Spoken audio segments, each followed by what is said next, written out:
bentakku kehilangan kontrol diri. Bahwa aku sudah menikah dengan Shanum. Paparku tersenyum masih lembut menyembunyikan geram di hatiku. Kalau aku turuti gelora darah mudaku, lelaki bangsat di hadapanku ini pasti sudah aku jadikan tempe bacem. Apakah kalian sudah memeriksa kehamilan ini ke dokter? Calon bayinya apakah laki-laki atau perempuan? Tanya Om Sony setengah berbisik dan mendekat kepada aku dan Shanum. Entah mengapa wajahnya terlihat sangat panik. Dendam. Bab ke-20. Panik. Aku Aldian. Aku baru seminggu resmi menjadi suami Shanum. Lusa kami akan menggelar resepsi sederhana atau biasa disebut dengan istilah selamatan. Diam. Suara Om Sony menggelegar, terdengar dari kamar Mama Shanum, yang kini resmi kupanggil Mama juga semenjak aku resmi menjadi menantunya. Kenapa itu, Al? Tanya Shanum yang terlonjak kaget mendengar suara gaduh dari kamar mamanya. Kami berdua hening dan berpandangan untuk beberapa detik lamanya. Sepertinya itu suara Om Sony, ucap Shanum dengan bibir gemetar. Tenanglah Shanum, mari kita lihat ke sana. Ajakku lalu menarik tangan Shanum bergegas menuju kamar Mama. Tok, tok, tok. Aku mengetuk pintu kamar Mama Diana dengan pelan. Mama, Shanum memanggil. Brak, pintu terbuka dan menyembullah wajah Om Sony di ambang pintu itu. Wajahnya merah mengisyaratkan bahwa dirinya sedang marah. Ada apa ribut-ribut, Om? Tanyaku tenang kepada Om Sony, walau aku sudah bisa menerka apa yang ada dalam pikiran lelaki itu. Tidak usah ikut campur urusan keluarga kami, bentak Om Sony garang kepadaku.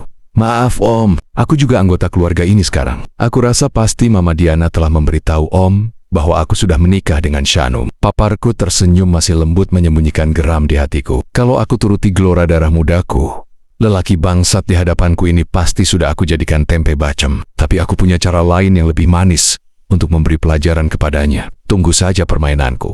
Kau memang lelaki tidak sopan. Kau sengaja menghamili anak gadis orang agar kau bisa memaksanya untuk menikah. Hardik Om Sony menunjuk wajahku. Maaf Om, kami memang salah. Dan pernikahan ini adalah bukti tanggung jawab saya atas kesalahan saya Om. Tangkisku bijak dan berkelas. Lelaki itu terdiam dan mungkin bingung untuk menjawab perdebatan ini dengan diriku. Dari cara dia bersikap, sepertinya dia bukanlah seorang akademik. Apakah kalian sudah memeriksa kehamilan ini ke dokter? Calon bayinya apakah laki-laki atau perempuan? Tanya Om Sony setengah berbisik dan mendekat kepada aku dan Shanum. Entah mengapa wajahnya terlihat sangat panik. Dari nada bicara dan sikapnya aku menangkap ada rasa was-was yang dalam. Aku yakin Om Sony tahu bahwa yang dikandung Shanum adalah darah dagingnya sendiri. Aku memasang wajah ramah, sementara Shanum hanya berdiri mematung. Belum bisa dipastikan apakah laki-laki atau perempuan Om. Umur kandungan masih 6 minggu.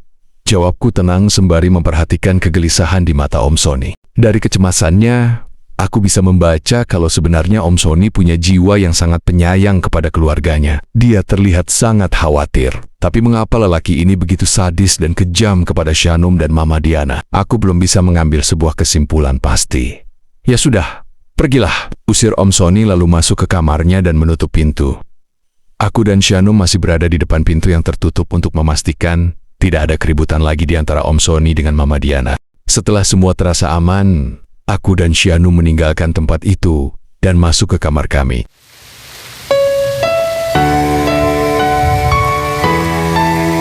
Aku tidak bisa memejamkan mataku. Entah dosa apa yang kini datang menghukumku. Aku sangat mengkhawatirkan janin yang ada dalam perut Shanum.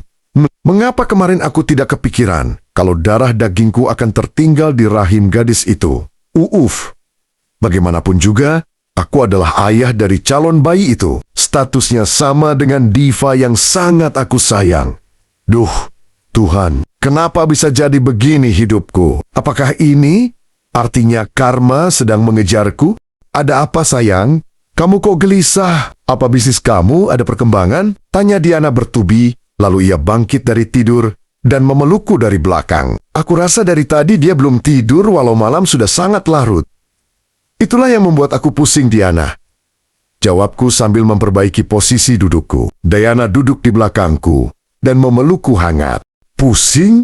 Kenapa sayang? Tanya Diana lembut dalam keremangan lampu tidur. Wangi tubuhnya makin santer memasuki rongga hidungku. Dana talangan belum juga turun, sementara pengerjaan sudah mencapai hampir 50%. Sambungku berbohong mengalihkan cerita yang ada dalam otakku. Dana talangan yang mana? Pengerjaan apa? Hahaha, aku tertawa geli di dalam hati.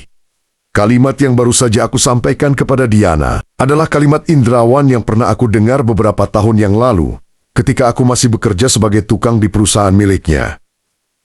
Diana mendehem dan mengendorkan pelukannya. Dulu Indrawan juga suka pusing kalau dana proyek belum turun. Aku selalu membantunya ketika masalah itu selalu muncul. Tapi sayangnya, semua dana yang aku keluarkan tidak pernah kembali. Sahut Diana, entah berkeluh, kesah, entah sedang menyindir diriku. Tapi walaupun tersindir, aku penasaran juga mendengar cerita Diana. Apakah Indrawan juga sama dengan diriku yang cuma mengincar harta Diana? Lalu sebenarnya yang kaya apakah Indrawan atau Diana? Tanyaku bertubi-tubi dalam hati. Jadi bagaimana caramu membantu Indrawan? Maksudku, kamu dapat duit dari mana untuk menalangi proyek yang dikerjakan Indrawan? Selidikku dengan hati-hati. Diana terdiam sejenak dan menghela napas dalam. Sebelum menikah denganku, Indrawan adalah karyawan Papa. Dia lelaki yang awalnya terlihat sangat baik dan Papa menjodohkan kami. Berdua, ucap Diana. Kemudian seakan memulai kisahnya. Aku makin penasaran, lalu tanyaku tergesa. Setelah Papa tiada, Indrawan melanjutkan bisnis Papa, sementara aku tetap melanjutkan usaha mendiang mamaku, mengelola butik, sambung Diana melanjutkan kisahnya. Oh, jawabku pendek, namun hatiku tercekat. Ada rasa bersalah mengetuk hatiku. Indrawan selalu terlihat sibuk ke sana kemari, namun hasil dari bisnisnya tidak pernah kelihatan. Terakhir dia menikah lagi dengan seorang gadis desa yang sangat belia. Ulas Diana yang kini dengan suara sendu. Dog dik dog, detak jantungku seakan mau berhenti mendengar cerita Diana barusan. Gadis belia yang baru saja disebut Diana, aku yakini adalah Saskia. Ya, itu pasti Saskia. Aku terdiam. Aku mendengar suara Diana terisak perlahan. Entah mengapa hatiku mulai merasa kasihan kepadanya. Ternyata Diana tidak seperti yang aku duga selama ini. Kekayaan yang dia miliki bukanlah warisan dari Indrawan, melainkan milik keluarganya sendiri. Duh, Diana, maafkan aku. Keluhku di dalam hati.